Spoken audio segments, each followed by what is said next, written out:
ADC থেকে কিছু পাইছে? সুতা পাইছেন নি সবাই? সুতা এডিসি শুধু সুতাই দে, আর কিছু দিছে না। 1 কেজি চাল পাইছেন নি এডিসি সরকার থেকে? 5 কেজিও না, 10 কেজিও না, 1 কেজি পাইছেন নি? পাইছেন না। গ্রেটার ত্রিপুরা পাইছেন নি? পাইছেন না। মারপিট ছাড়া কিটা পাইছেন? পাইছেন না আর কিছু?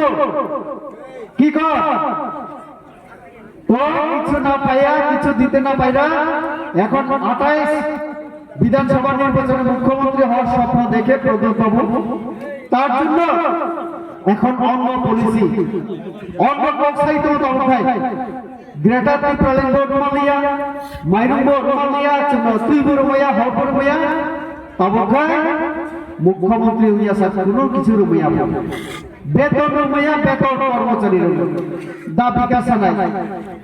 তো এই অবস্থা এখন যে যারা শুধু জাতি জাতি থানচা থানচা সারের এখন দেখছি আমরা টিপ্রাসা বলতে আগে নাক বুটা, যাদের চ্যাপটা লম্বা, আমাদের তো লম্বা না, বাঙালির মতো না, একটু বুটা। এখন দেখছি লম্বা দাড়িওয়ালা, লম্বা নামওয়ালা টিপ্রাসা, ওই টিপ্রা মাথায় সব নেতা অমুক মিয়া। এখানে আমি দেখতেছি আমাদের মাইনরিটি সম্প্রদায়ের একজন আছে, মনে করবেন না, আমি আপনাদের সম্মান দিয়া, আপনার সমাজ ধর্মের সম্মান দিয়ে দিতেছি, কারণ এই কথা কি ছিল আমাদের এডিসিতে শুধু টিপ্রাসারাই থাকবো। এডিসিতে টিপ্রাসার জন্য গঠন করা হয়েছে, কে লাগে আমরা বাঙালিদের সুযোগ সুবিধা দেব।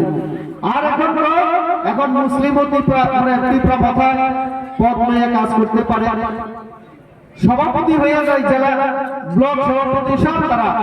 এখন তারা হিন্দু, মুসলিম, বুদ্ধ, খ্রিস্টান, হ্যাঁ বাঙালি হোক, জনজাতি হোক, সব তীব্র মাথা করতে পারে।